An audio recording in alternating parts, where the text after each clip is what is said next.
Esta niña caprichosa.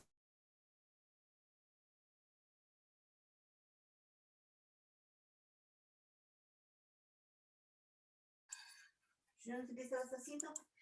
Buenas tardes.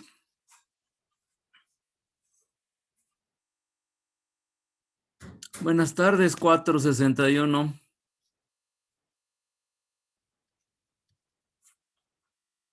¿Por qué nadie contesta? Buenas tardes. Una disculpa, estoy de jurado en un concurso, apenas terminamos. Buenas hace tardes. rato. Buenas tardes. Buenas tardes. Sí, estaba de jurado en un concurso y se me pasó el tiempo. Se me olvidó avisarles. Qué bueno que me esperaron. Lo bueno es que tenemos 2 sesiones. Bueno, ya no alcanza tiempo para 2 sesiones, pero aquí estamos de nuevo. No sé si sepan que esta semana son los concursos interprepas. Estuve en concursos de física y de matemáticas y se me pasó, disculpen avisarles. Qué bueno que me esperaron.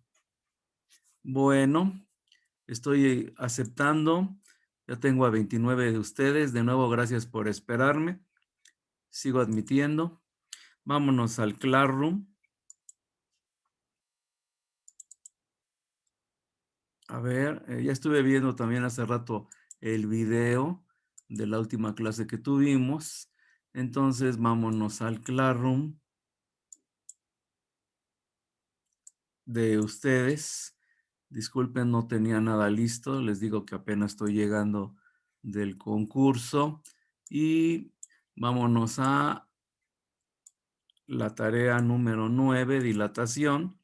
Lo último que vimos fue lo del agua, pero hoy vamos a ver, estábamos viendo cosas de termodinámica que incluyen calor, que incluyen energía. Entonces, vamos a ver un tipo de energía que es la energía nuclear. Vamos a ver los pros y los contras. Primero, vamos a ver cómo funciona una central nuclear.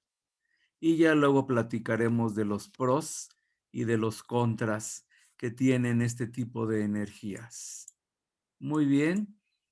Paso el video, dura 14 minutos. ¿Cuánta gente tengo ahorita? A ver, dejo de compartir. 33, perfecto. A los que acaban de llegar, una disculpa. Estamos en concursos interprepas y ahorita me entretuve un poquito, pero sí pude llegar. Entonces, hoy nada más vamos a tener una sesión porque ya no va a alcanzar el tiempo para más. Pero bueno, vamos a ver entonces cómo funciona una central nuclear.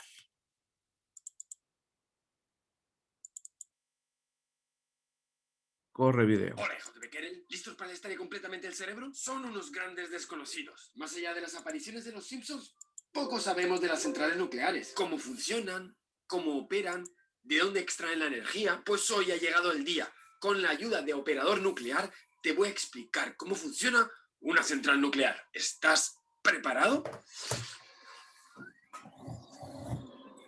Todo empieza en 1934, con un gran personaje. Enrico Fermi. Ese año Fermi lanza un haz de neutrones contra una muestra de uranio con la idea de obtener elementos más pesados. Pero sus resultados fueron confusos. Algo extraño estaba ahí pasando. Años más tarde, Otto Hahn y Lise Meitner repitieron el experimento y lo estudiaron a fondo. En sus estudios parecía estar apareciendo bario en la muestra. Pero esto no podía ser. El bario era un elemento que tenía 36 nucleones menos que el uranio.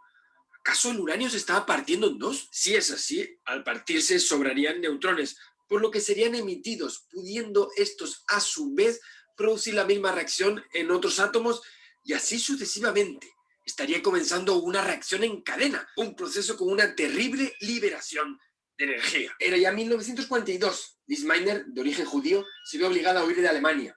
Consigo la clave para la destrucción masiva. El mundo ya no volvería a ser el mismo. Una historia estremecedora que desencadenó poco después el lanzamiento de las primeras bombas nucleares en Hiroshima y Nagasaki. Y tras la Guerra Mundial y la Guerra Fría, llegaría una forma pacífica de usar toda esa energía que está contenida en el núcleo. Son las centrales nucleares que hoy llevan energía electricidad a millones de casas de todo el mundo. Pero para entender bien toda esta vaina, mejor empecemos por el principio. Un principio que seguro que te suena. Un átomo está formado por un núcleo de carga positiva y electrones orbitando alrededor de carga negativa. Y dentro, en el núcleo, ocurren cosas muy interesantes. Allí tenemos nucleones, protones y neutrones, con un curioso cóctel de fuerzas, la electromagnética que tiende a separarlos y la fuerza fuerte que tiende a unirlos. Este cóctel de fuerzas es bueno para el átomo. De hecho, cuantos más elementos, mejor. Están más a gusto dos protones junto con dos neutrones en el helio que por separado, formando dos átomos de deuterio. Este está más a gusto. En fisiquil, que es el idioma que hablamos los físicos, significa tener menos energía. Y para dar cuenta de esto, usamos la magnitud conocida como energía por nucleón. Pues bien, se comprueba que según ponemos más protones y neutrones en el núcleo, y por lo tanto vamos subiendo por la tabla periódica, los núcleos están más y más a gusto. O lo que es lo mismo, su energía por nucleón es menor. Esto seguro que alguna vez en tu vida lo has vivido. Es más o menos lo mismo que pasa cuando compartes piso. Si yo y mi novia vivimos separados, igual pagamos cada uno 600 euros por el piso. Al mudarnos, necesitamos una casa mayor e igual pagamos más por el piso, unos 1000 euros. Pero es menor que la suma, ahorramos 200 euros. Si ahora nos juntamos con otra pareja porque somos así de cochinos, pues la casa será mayor. Pagaremos más por la casa, quizás 1500 euros, pero menos que si viviéramos los 4 por separado. Pagaríamos en total 2.400 euros. De igual manera, la energía por nucleón baja según pasamos del hidrógeno al helio, del helio al litio, del litio al berilio, del berilio al boro, y así sucesivamente. ¿Hasta el fin de los tiempos? Pues no.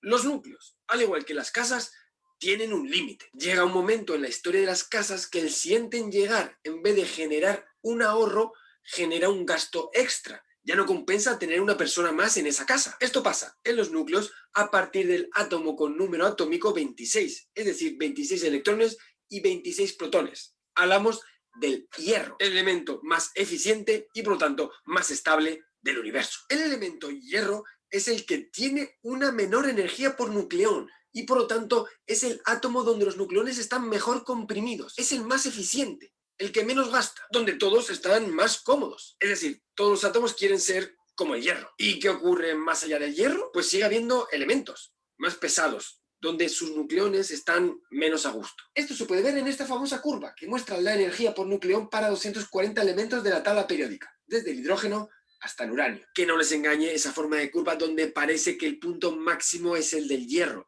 Estamos hablando de energías de ligadura y por lo tanto son energías negativas, así que lo que parece un máximo en realidad es un mínimo. Así que sí, en este universo, donde todo tiende a estar en un estado de mínima energía, todos los átomos quieren ser hierro. Al proceso por el que los átomos pequeños se unen para alcanzar un estado de menor energía se le llama fusión. La ruptura de átomos para buscar la estabilidad se le llama fisión. Son dos mecanismos que operan en el universo para hallar esa ansiada estabilidad, la energía mínima. En la fusión partimos de dos átomos pequeños que se unen para dar uno mayor más energía. En la fisión, un átomo grande se divide en dos más pequeños más energía. La fusión ocurre, por ejemplo, en las estrellas. Dos átomos muy pequeños, como hidrógeno, se unen, se fusionan para generar uno mayor. Por ejemplo, el helio, un proceso que produce energía. Es esto lo que vemos en el Sol, el brillo del Sol. Mientras que la fisión es un proceso que se da, por ejemplo, en la radioactividad. En ambos casos, la energía liberada es enorme. Mientras que la energía de ligadura de los electrones, la que se maneja típicamente en las reacciones químicas, es del orden de los electrones-voltio, la energía de ligadura de los nucleones, la típica de las reacciones nucleares, es millones de veces mayor. Hablamos de megaelectronvoltios. ¿Qué dirás? Pues vaya mierda. Aunque megaelectronvoltio suena como una cosa terrible, en realidad un megaelectronvoltio es algo así como 10 elevado a menos 16 julios. Una nadería, una birria, una porquería, un nada. Pero ahora piensa que esa es la energía que libera un átomo, un simple átomo. Pero imagínate que ese proceso en este átomo desencadena un proceso similar en átomos vecinos. Una reacción en cadena. Piensa que en un pedazo de material de pocos gramos hay del orden de 10 elevado a 23 partículas, por lo que esa energía tan chiquitita en un átomo, al expandirse por millones y millones de trillones de millones de átomos, queda una energía tremenda. Hablamos de millones de julios. Es esta la potencia de las bombas atómicas y de las centrales nucleares. Esto es precisamente lo que observaron Otto Hahn y Lise Meitner, quienes se dieron cuenta de la gran capacidad de generación de potencia de este proceso. Y ellos trabajaron precisamente en esta forma de energía, la fisión, que es la que se da en las centrales nucleares actuales. Pues para poder obtener energía de este proceso de fisión se necesitan dos cosas. Por un lado, material fisionable. Por otro, una manera de que este proceso se mantenga. Una reacción en cadena. El material fisionable por excelencia es el uranio 235. Esto es lo que observó Fermi. Al contrario de lo que ocurre con otros elementos que se desintegran alfa o beta, el uranio 235 se parte en dos, lo cual libera gran cantidad de energía. Fermi obtuvo esta reacción al enviar los recientemente descubiertos neutrones contra núcleos de uranio.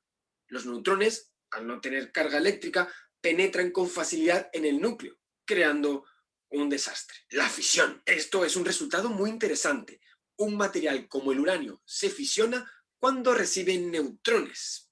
Pero la pregunta es, ¿cómo conseguimos una reacción en cadena?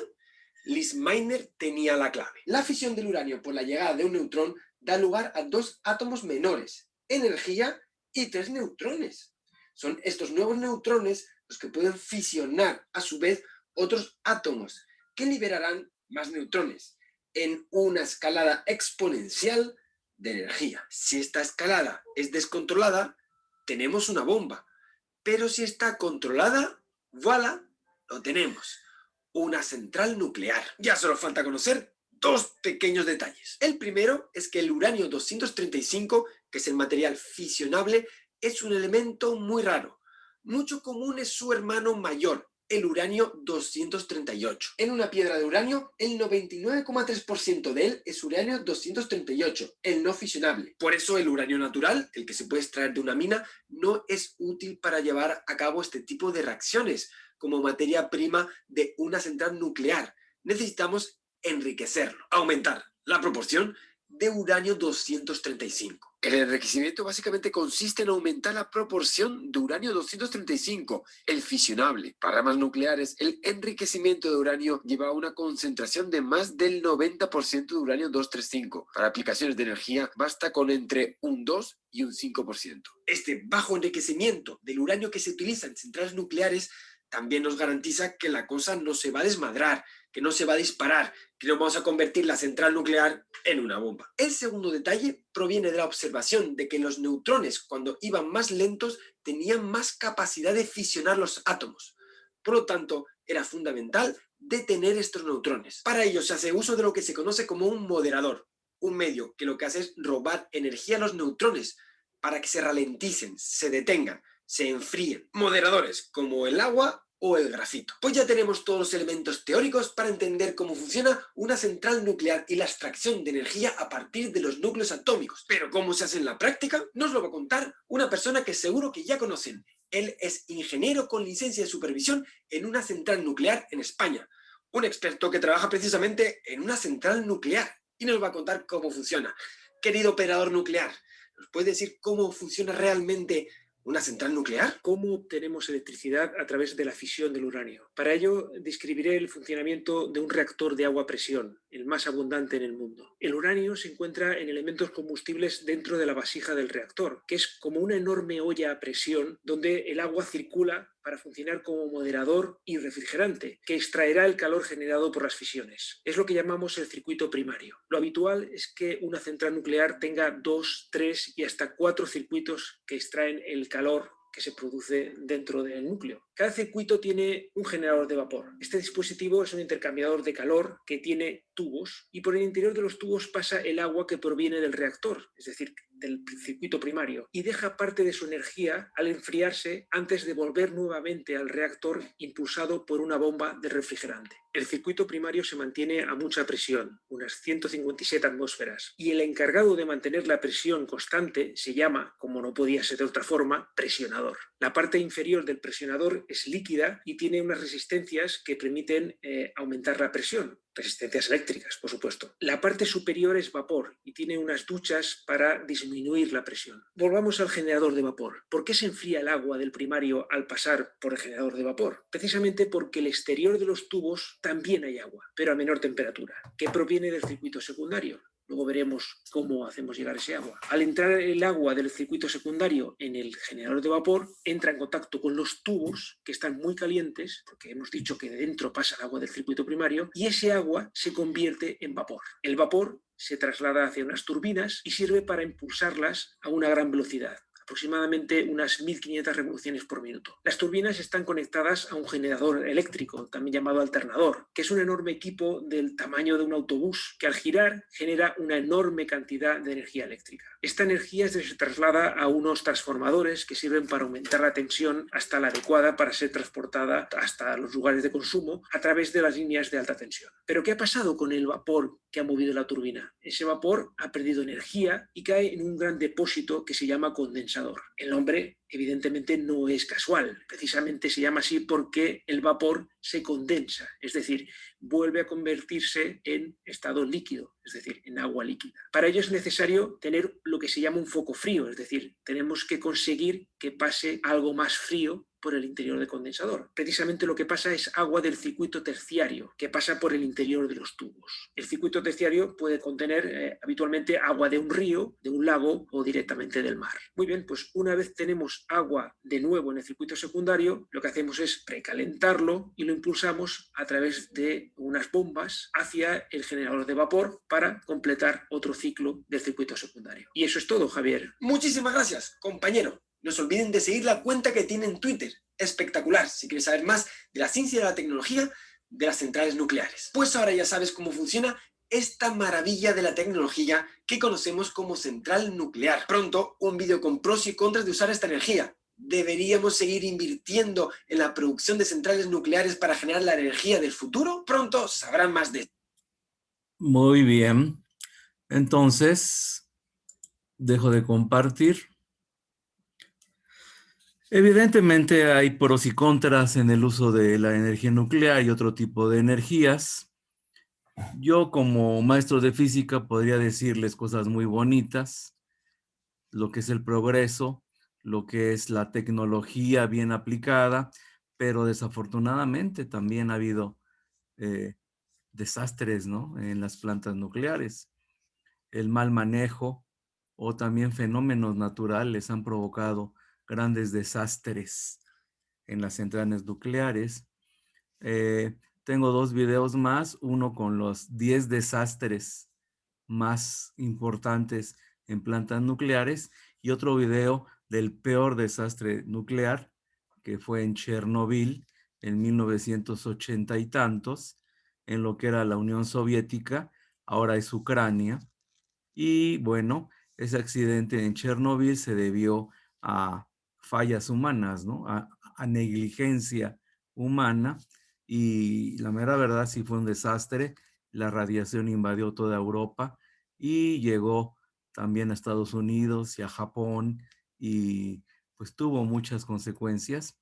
Se evacuaron a mucha gente, hubo animales contaminados, se prohibió, por ejemplo, la entrada de carne de los países que la exportaban porque estaba contaminada, de la leche que producían las vacas.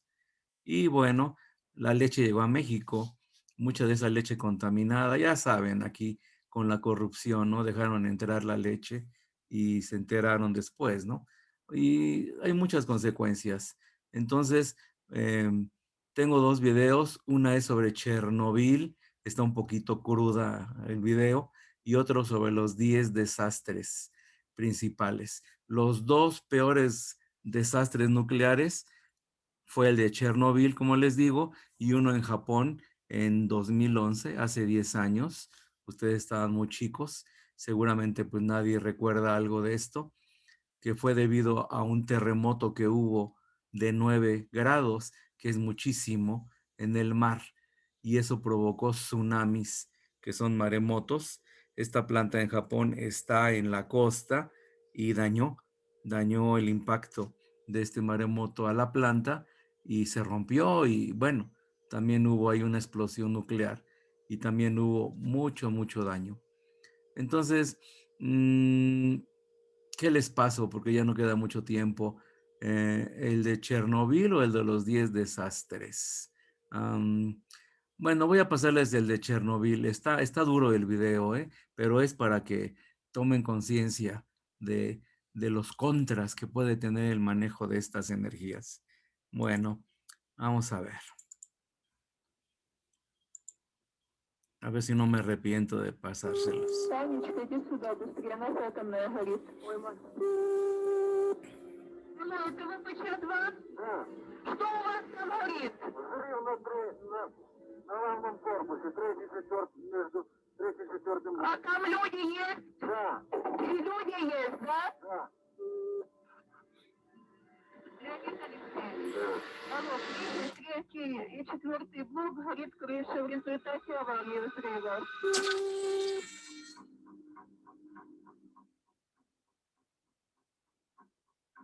26 de abril de 1986. Tiene lugar en Ucrania el que se considera, junto a Fukushima en Japón en 2011, como el más grave accidente nuclear en la escala internacional de accidentes nucleares, siendo así uno de los mayores desastres medioambientales de la historia. Queremos advertirles de que trataremos de explicar conceptos esenciales. ¿Qué sucedió? ¿Por qué? ¿Qué consecuencias han dado lugar 30 años después? Pero no profundizaremos mucho. Chernobyl en 15 minutos tiene un claro propósito. La finalidad de este breve documental es la de llegar al espectador de tal manera que, tras finalizar su visualización, éste sienta la curiosidad suficiente como para informarse más acerca de este trágico suceso. Sin más preámbulos, comienza Chernobyl en 15 minutos.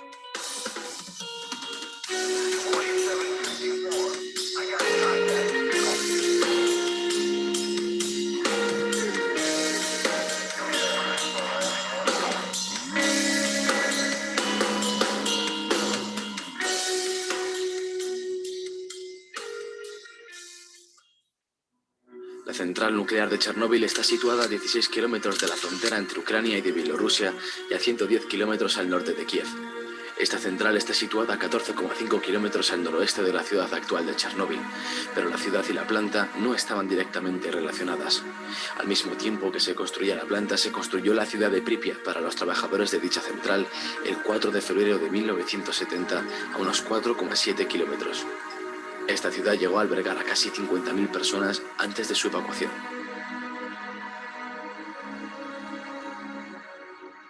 A la 1:23 de la mañana del sábado 26 de abril de 1986 estalló el cuarto reactor de la central nuclear de Chernóbil. El motivo que desencadenó el accidente fue la realización de una prueba programada para el 25 de abril bajo la dirección de las oficinas centrales de Moscú. Esta prueba tenía la intención de aumentar la seguridad del reactor. Se trataba de averiguar durante cuánto tiempo la turbina de vapor continuaría generando energía eléctrica una vez cortada la afluencia de vapor. En caso de avería, las bombas refrigerantes de emergencia requerían de un mínimo de potencia para ponerse en marcha, hasta que se arrancaran los generadores diésel. Y los técnicos de la planta desconocían si una vez cortada la afluencia de vapor, la inercia de la turbina podía mantener las bombas funcionando. La prueba debía realizarse sin detener la reacción en cadena en el reactor nuclear para evitar un fenómeno conocido como envenenamiento por xenón.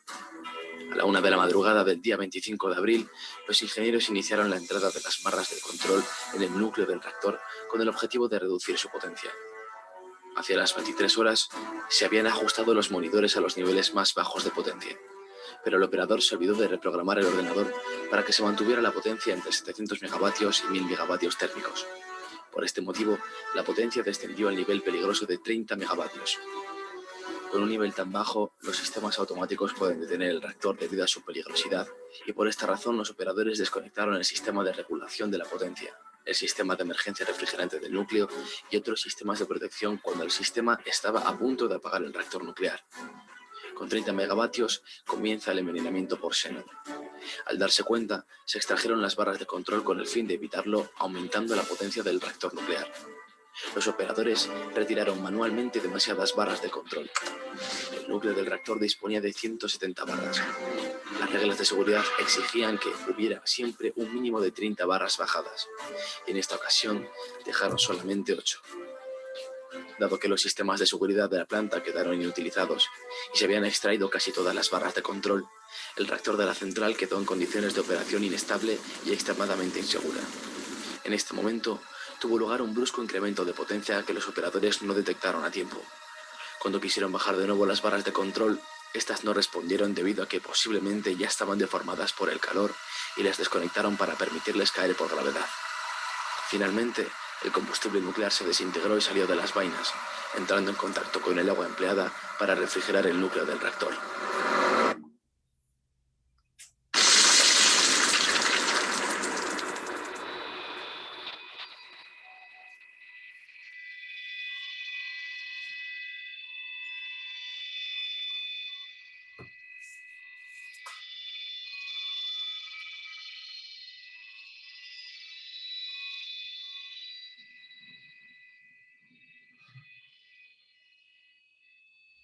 A la 1:23 de la mañana del sábado 26 de abril estalló el cuarto reactor de la central.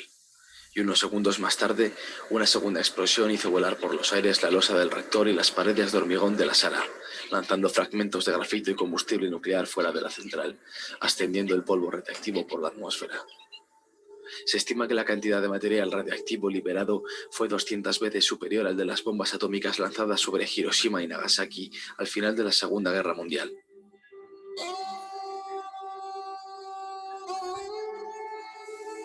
El primer acercamiento en helicóptero evidenció la magnitud de lo ocurrido.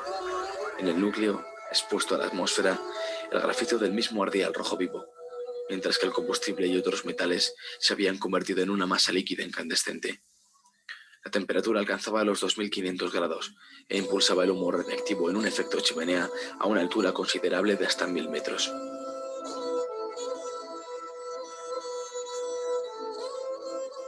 Mientras tanto, se estableció el control permanente de la radiación en Pripyat, que para la tarde del 26 de abril era de unas 600.000 veces el fondo natural. Por otro lado, un comando militar fue enviado a tomar lecturas en la base de la planta. Se registró un astronómico nivel de 2080 Röntgens, por lo que en 15 minutos un ser humano absorbería la dosis letal.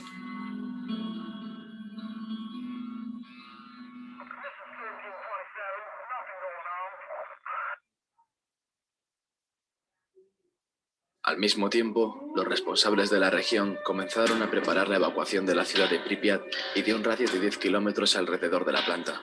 Esta primera evacuación comenzó de forma masiva 36 horas después del accidente y tardó 3 horas en ser concluida. Atención, camarada. Se ha producido una situación de radiación no controlada en la central nuclear de Chernóbil.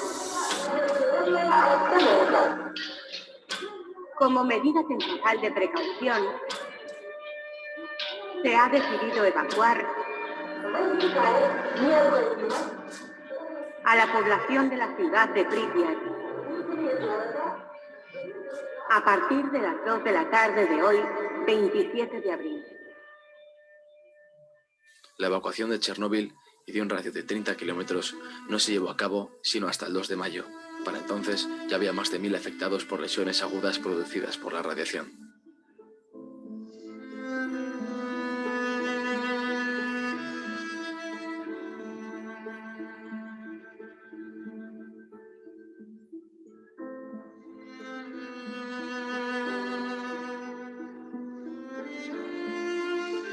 Se inició un proceso masivo de descontaminación, contención y mitigación que desempeñaron aproximadamente 600.000 personas denominadas liquidadores en las zonas circundantes al lugar del accidente y se aisló un área de 30 kilómetros de radio alrededor de la central nuclear conocida como zona de alineación, que sigue aún vigente.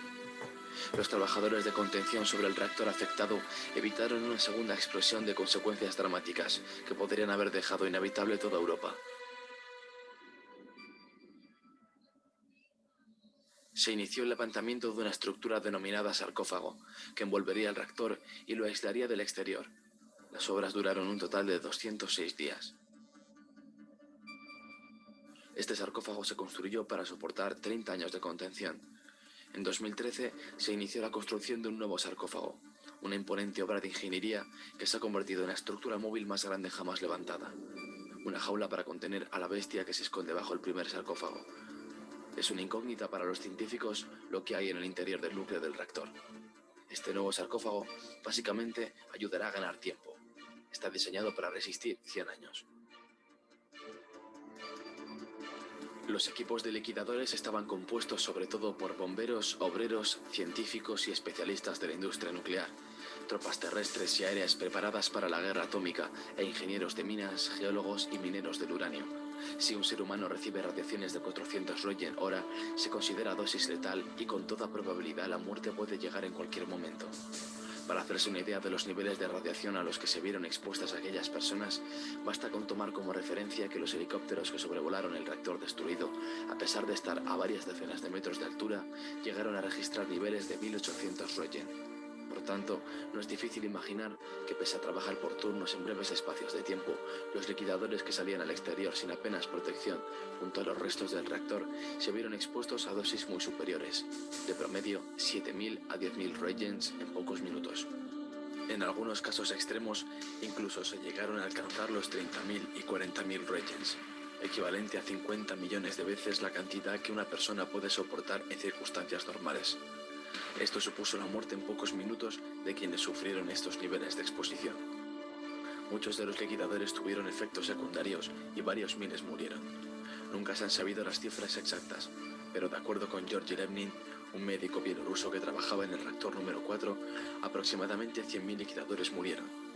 En abril de 1994, un texto de conmemoración de la Embajada de Ucrania en Bélgica cifraba 25.000 muertos entre los liquidadores desde 1986.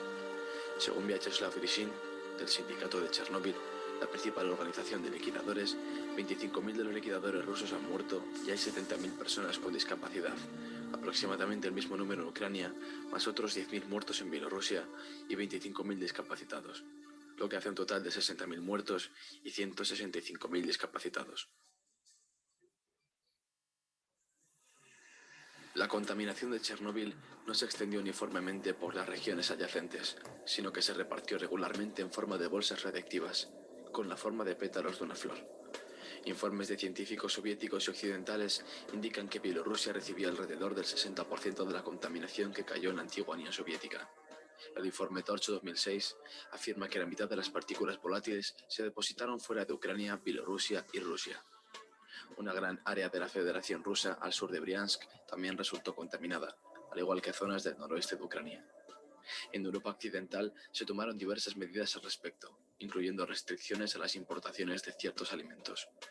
200 personas fueron hospitalizadas inmediatamente, de las cuales 31 murieron, 28 de ellas debido a la exposición directa a la radiación. La mayoría, bomberos y personal de rescate que participaban en los trabajos para controlar el accidente. Antes del accidente, el reactor contenía unas 190 toneladas de combustible nuclear. Se estima que más de la mitad del yodo y un tercio del cesio radiactivos contenidos en el reactor fue expulsado a la atmósfera. En total, alrededor del 3,5% del combustible escapó al medio ambiente. Debido al intenso calor provocado por el incendio, los isótopos radiactivos liberados procedentes de combustible nuclear se elevaron en la atmósfera dispersándose en ella. Algunas personas en las áreas contaminadas fueron expuestas a grandes dosis en la tiroides, debido a la absorción del yodo 131 que se concentra en esa glándula. El yodo radiactivo procedería de leche contaminada producida localmente y se habría dado particularmente en niños. Varios estudios demuestran que la incidencia de cáncer de tiroides en Bielorrusia, Ucrania y Rusia se ha elevado enormemente. Sin embargo, algunos científicos piensan que la mayor parte del aumento detectado se debe al aumento de controles. Hasta el presente, no se ha detectado un aumento significativo de leucemia en la población en general. Algunos científicos temen que la radiactividad afectará a las poblaciones locales durante varias generaciones, la cual se cree que no se extinguirá hasta pasados 300.000 años. En un radio de unos 20 o 30 kilómetros alrededor del reactor se produjo un aumento de la mortalidad de plantas y animales, así como pérdidas en su capacidad reproductiva. En los años posteriores al desastre, en la zona de exclusión abandonada por el ser humano ha florecido la vida salvaje. Bielorrusia ya ha declarado una reserva natural y en Ucrania existe una propuesta similar. Varias especies de animales salvajes y aves que no se habían visto en la zona antes del desastre se encuentran ahora en abundancia, debido a la ausencia de seres humanos en el área. 30 años después, tras analizar datos históricos, los investigadores concluyen que no se ha producido ningún declive en los años posteriores a la tragedia, únicamente en los primeros 6 meses tras el incendio del reactor. en los que los altísimos niveles de radiación afectaron a la salud y a la reproducción, pero no a largo plazo.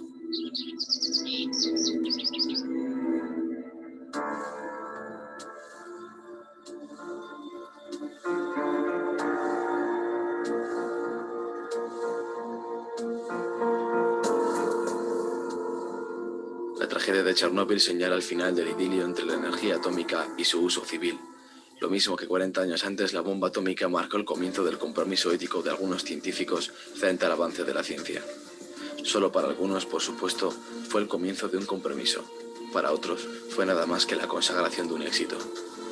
Chernóbil supone aún hoy en día un drama real para miles de individuos concretos. Niños deficientes, poblaciones enteras devastadas, campos anegados por la contaminación, el traslado forzoso de personas, traumas, debacle económica y pánico colectivo. Las estimaciones de víctimas varían desde los 4.000 según las Naciones Unidas hasta los 93.000 como consecuencia de la radiación según Greenpeace. Lo que está claro es que el hombre trata de progresar, a veces forzando la maquinaria demasiado, y deja parajes como Pripyat. Algo que nos da que pensar es el hecho de que a pesar de los niveles de contaminación, Chernóbil sea ahora cuna de tanta fauna y flora. Seremos pues más perjudiciales para la naturaleza que un desastre nuclear.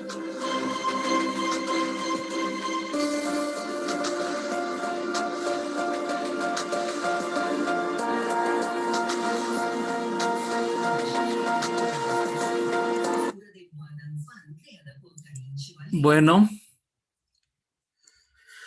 pues entonces esto es para que reflexionen un poco y vean, ¿no? Que a veces el mal manejo de la ciencia y la tecnología lleva a este tipo de eventos. No sé si sepan que durante la pandemia, al principio, hace un año, pues muchas ciudades estaban encerrados, ¿no? La gente y los animales invadieron los espacios que el ser humano dejó, ¿no? Entonces, bien que mal, pues es cierto eso de que somos una plaga, ¿no? De que estamos invadiendo los lugares de los demás seres vivos y cuando nos encerramos, la naturaleza retoma esos espacios, ¿no? Y bueno, también vieron que cuando fue la desgracia de Chernóbil, pues el ser humano tuvo que evacuar y ya después de muchos años han regresado personas a ver ahí y hay muchos animales, muchas plantas, ¿no? Entonces, pues también hay que pensar realmente, ¿no? Que nosotros también somos parte del problema o a lo mejor somos el problema, ¿no? Que tiene este planeta, ¿no? Entonces, bueno, espero que estos documentales los hagan reflexionar un poco, ¿no? Les digo, yo podría hablar muy bonito de la física, de la ciencia, del progreso que hace y de los avances y no sé, decirles tantas cosas buenas, pero también de vez en cuando hay que voltear a ver lo malo, ¿verdad? En fin, pues ya tienen tarea, estos resúmenes, todavía falta otro video de los 10 desastres nucleares. Échenle un vistazo a ese video. Ahí aparece Chernóbil, pero pues está más cortito, ¿no? Aquí está más amplio. Y si quieren investigar lo de Japón, de Fukushima también, fue una gran desgracia, ¿no? Además del tsunami, ¿no? Que arrasó y mató a miles de personas en varios países, ¿no? Pero bueno, una disculpa de nuevo que llegué tarde, pero afortunadamente sí nos pudimos ver. En fin, hoy no tenemos 2 sesiones, jovencitos, porque todavía tengo que ver lo del concurso, tengo que hacer mis anotaciones y tengo que votar por los trabajos que van a ganar, ¿no? Entonces, jovencitos, nos vemos el próximo martes. Si no hay alguna pregunta por ahí, duda, inquietud. No, profesor. Gracias, hasta luego. Bueno, y disculpen lo del video, ¿no? Está un poquito crudo, pero yo creo que es bueno que vean eso de vez en cuando, ¿no? Bueno, hasta luego. Gracias, hasta luego. Hasta luego, buen día.